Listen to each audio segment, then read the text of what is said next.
Bueno, buenas noches a todos.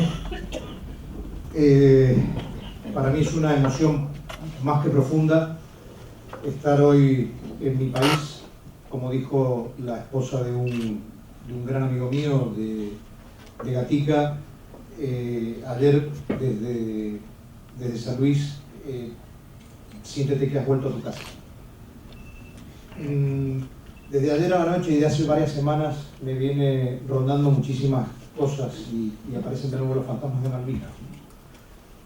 En la prontitud de este viaje que yo tenía que hacer y tenía que cerrar una historia de mi vida, que es una historia compartida por muchísimos que están, hermanos míos que están hoy acá compartiendo un momento de gratitud, al cual nada más que esto es un homenaje a todos ustedes.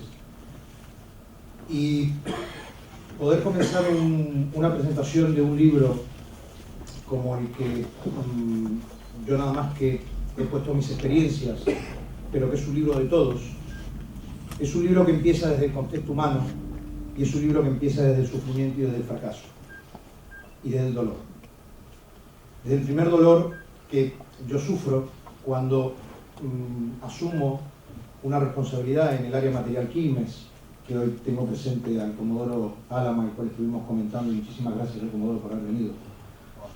Cuando asumo la responsabilidad de alguien que en un momento determinado, por situaciones que nos pueden pasar a todos, cuando llega un mensaje cifrado a la unidad que se tenía que replegar un suboficial de la unidad que ya estaba designado, que era de transporte, y él en un momento determinado, yo estaba en comunicaciones, y cuando voy a verlo, él me confiesa que no quiere ir a Malvinas, porque él sabía que lo iban a matar. Se pone a llorar, hay un cuadro ahí desesperante, y como una persona, yo egresé el 19 de diciembre del 81, así que imagínense la amplia experiencia que yo tenía sobre armamento y demás. Hacía 4 meses que había egresado de la Escuela de Suboficiales de Córdoba en la especialidad de mantenimiento de instalaciones.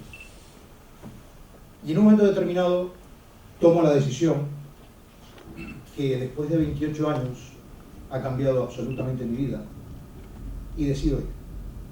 Decido ir a Malvinas. Esto era un domingo 11. Yo no creo en las casualidades, creo en la causalidad, porque yo creo que si hubiera sido el lunes hubiera sido imposible que yo hubiera viajado, el cabo más moderno de la unidad, haberse hecho cargo y haber asumido esa responsabilidad tan grande de haber llevado el mismo con diferente material para Malvinas. Luego se van sucediendo una serie de cosas que van incrementando mi responsabilidad con Malvinas y para con Malvinas, cuando llego al comando de operaciones en el Cóndor y se me asigna la responsabilidad de llevar la carga de abastecimiento, la carga logística más importante de toda la guerra, donde gracias a eso pudieron operar Pucará, se pudo ampliar humildemente la pista de aterrizaje de la Malvinas, se llevó máquinas de calidad nacional, se llevaron los trabajadores de combustible que se utilizaron y los manuales para Chinook también y para Pucará, y una serie de materiales que hacían que la logística se pudiera incrementar y se pudiera mantener viva en todo el teatro de operaciones y en Malvinas. Claro, cuando imagínense ese cabo que llega al comando de operaciones y se le asigna semejante responsabilidad. Entonces, claro, mis tiras en aquel momento de cabo ya empezaron a hacerse cada vez más anchas, ¿no? Y se convirtieron en tiras para asumir una responsabilidad que, claro, yo cuando llego al puerto de Buenos Aires me encuentro con aquel Formosa de 11.600 toneladas, ¿no? Y voy a hacerme cargo de poner toda la carga encima. Había al lado mío un general, bueno, en un momento determinado yo no veo las tiras del general, no veo la estrella y tal, y me quedo al lado, y en un momento determinado se da vuelta y me ve las tiras de cabo y me dice, pero bueno, ¿usted qué hace que no me saluda y tal, no? Y yo me quedo así parado, y claro, y le digo, muy humildemente le digo, señor, porque claro, no sabía ni decir mi general, ¿no? Digo, señor, entre mandos no vamos a estar con este tema del saludo. Claro, esto fue, claro, que un cabo de 4 meses, imagínense la situación, puerto de Buenos Aires, lleno de soldados de ejército, oficial y tal, y el primer encontronazo me lo trago con un general, ¿no? con el responsable de toda la carga de ejército, ¿no? Bueno, me echa del puerto. Me echa del puerto, me voy al Cóndor, voy a buscar un comodoro a las operaciones y le digo, me han echado, ¿cómo que no han echado del puerto? Sí, es que tuve un problema con un general. venga, venga, yo lo acompaño. Claro, y ahí tuvimos una charla, ¿no? Y yo le decía, mire, usted es general y yo soy cabo. Y se lo hacíamos tratar de comprender, ¿no? Pero yo tengo, en este momento, usted tiene un rango que seguramente es muchísimo mayor que el mío, pero el cargo es igual. Yo asumo la responsabilidad absoluta de toda la carga de Fuerza Aérea, ¿no?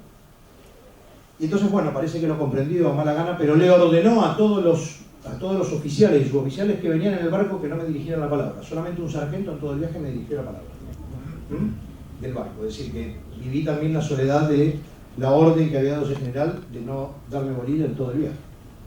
Bueno, y así transcurren los días, salimos con el Formosa y llegamos a Santa Cruz.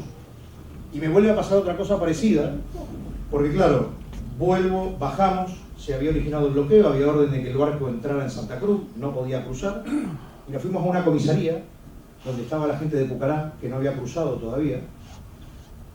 Y entonces, claro, el comodoro que estaba ahí, a cargo, en la comisaría, me ve y me dice, bueno, ¿dónde está el responsable de la carga? ¿Dónde está el oficial? Y de nuevo con la tira de campo, ¿no? Y le digo, el responsable soy yo. Me dice, pero bueno, usted no vino con ningún oficial. No, soy yo. Pero ¿cómo que lo dejaron solo? Ese fue el primer comentario que tuve de gente local. Bueno, se decide que el cruce de esa carga estratégica con el Formosa, que fue el primer barco que rompe el bloqueo británico, en un momento determinado tenían que ir nada más que voluntarios. Y entonces, claro, el otro problema que tenía era, si yo estoy solo, tengo que dar un paso al frente y seguir con la carga. Porque el único que sabía, a pesar de que yo tenía un mensaje cifrado, qué había en la carga, dónde estaba la carga y dónde estaba todo en la carga, en las bodegas del barco era yo, porque le había visto subir todo.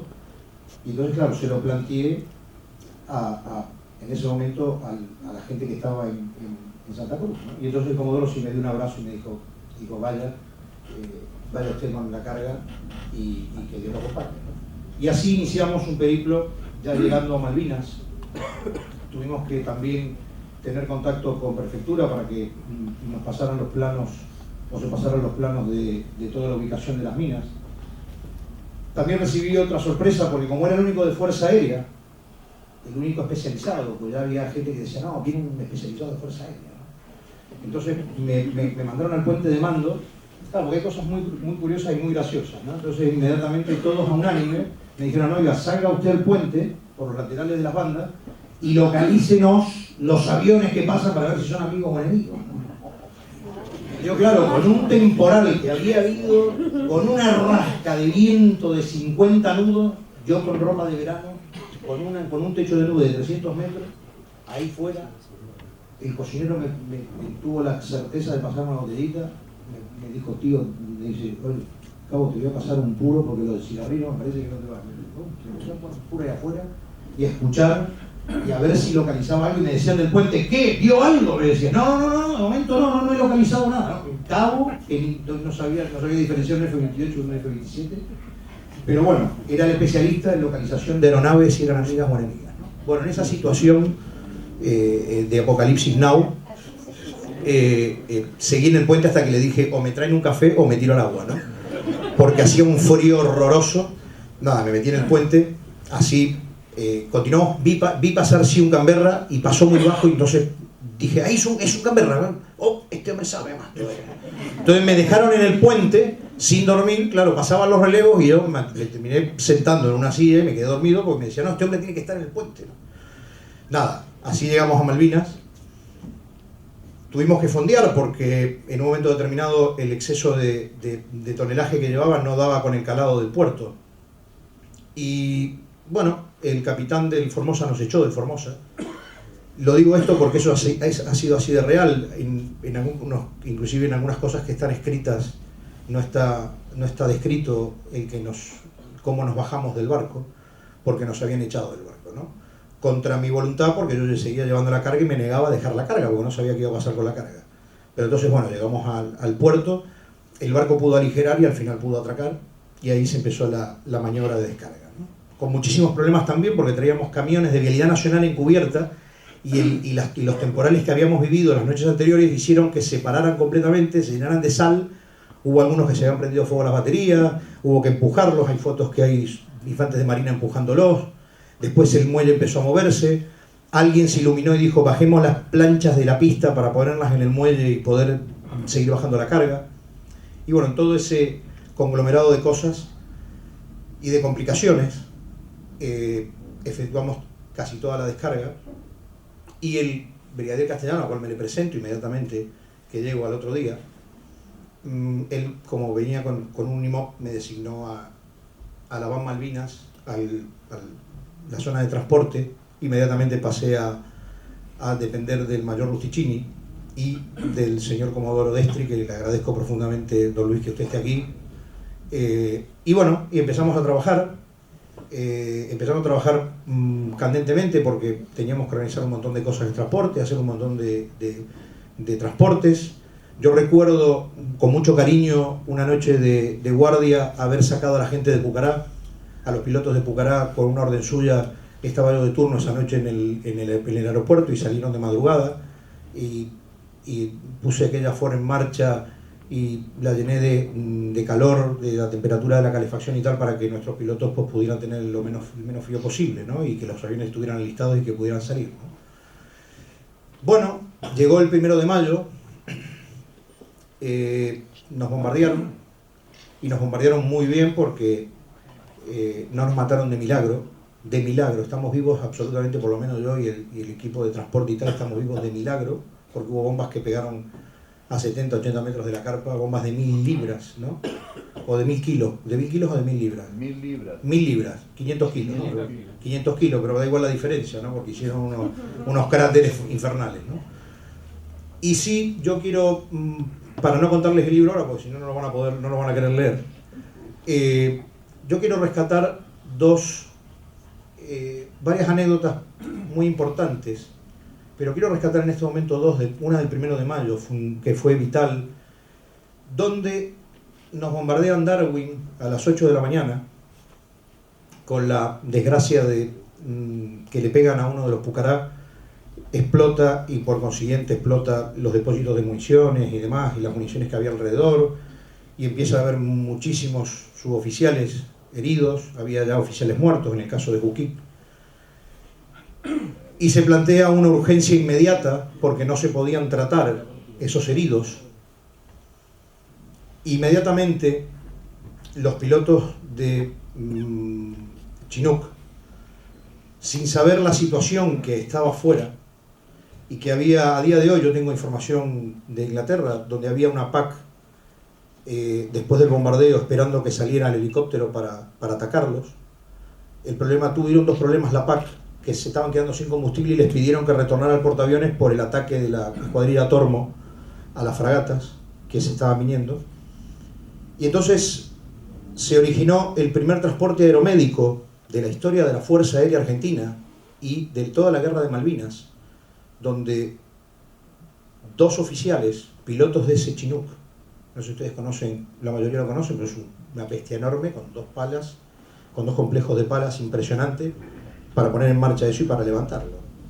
Y asumen la responsabilidad de salir y de evacuar a los heridos a Puerto Argentino, al hospital de Puerto Argentino.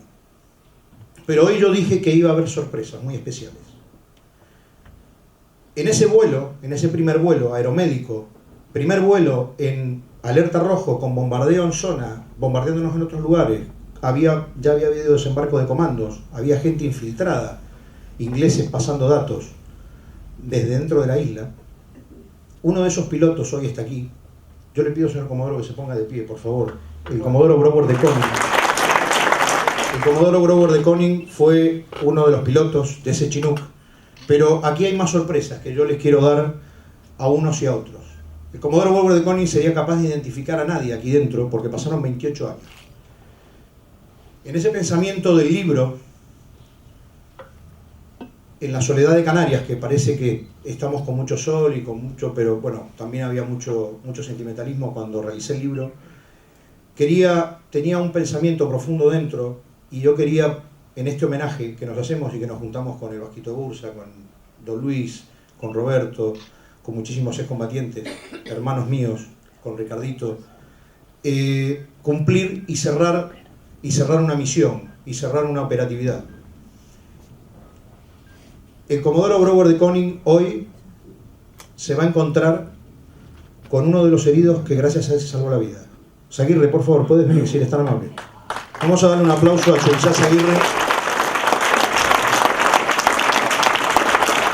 El suboficial Zaguirre fue uno de los heridos de esa evacuación aeromédica, gracias al comodoro Bober de König, y que se peguen un abrazo hoy después de 28 años que no se sabía quiénes habían sido sus pilotos. Gracias a ellos por su labor. A Zaguirre lo recepcionamos en el hospital después del aterrizaje de Brouwer. Ven aquí, Brouwer, no te vayas.